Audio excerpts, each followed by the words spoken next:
मेहकर तालुक्यातील देऊळगाव माळी ते सुभानपूर मार्गावरील खचलेल्या पुलाचा प्रश्न दिवसेंदिवस गंभीर होत आहे। शाळा सुरू होण्यापूर्वी पुलाची दुरुस्ती करावी, अन्यथा आमचे शिक्षण धोक्यात येईल अशी मागणी विद्यार्थ्यांनी केली आहे। मेहकर तालुक्यातील देऊळगाव माळी ते सुभानपूर मार्गावरील नदीवरील पूल गेल्या 3 वर्षांपासून धोकादायक अवस्थेत आहे। पुलावरील सिमेंट निखळून लोखंडी सळ्या उघड्या पडल्या असून प्रवास करणे जीवघेणे ठरत आहे। ऐन पावसाळा आणि पेरणीच्या हंगामात या मार्गावरून हजारो शेतकरी, नागरिक आणि शाळकरी विद्यार्थ्यांची ये-जा सुरू असते। मात्र पुलाच्या दुरावस्थेमुळे प्रत्येक वेळी जीव मुठीत धरून प्रवास करावा लागत असल्याची भावना ग्रामस्थांनी व्यक्त केली आहे।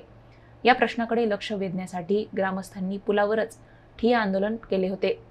आंदोलनानंतर सार्वजनिक बांधकाम विभागाच्या अधिकाऱ्यांनी पाहणी केली, मात्र अद्याप ठोस कामाला सुरुवात झालेली नाही।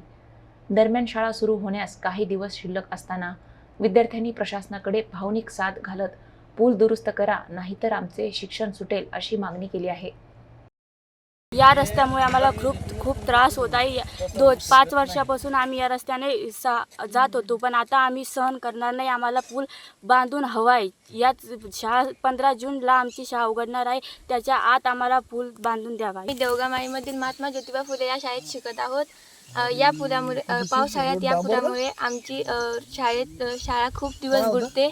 त्यामुळे शासनाकडे अशी नम्र विनंती की पुलाची दुरुस्ती करावी। 2 वर्ष झाले आमच्या लेकरायची वाहनायची काही माल आणणं लागतो। लेकरायचं शिक्षणाचं महत्त्व म्हणजे लेकरायचं शिक्षणाचं शाळायचं बुडून राहिले। लोक इकडे तिकडे लेकरं टाकायला पांगवायला लागले। आता आम्हाला रस्त्याची भानगड आहे, पंचायती रस्त्याची लेकरं शाळेचे आता अशा अडचणी येत। आम्हाला रस्त्याचं काम करून द्या बापा आमचं।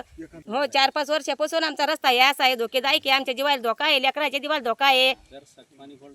लेकराच्या दुधावाले येतात, गाड्या पलटी होतात त्या रोडवर।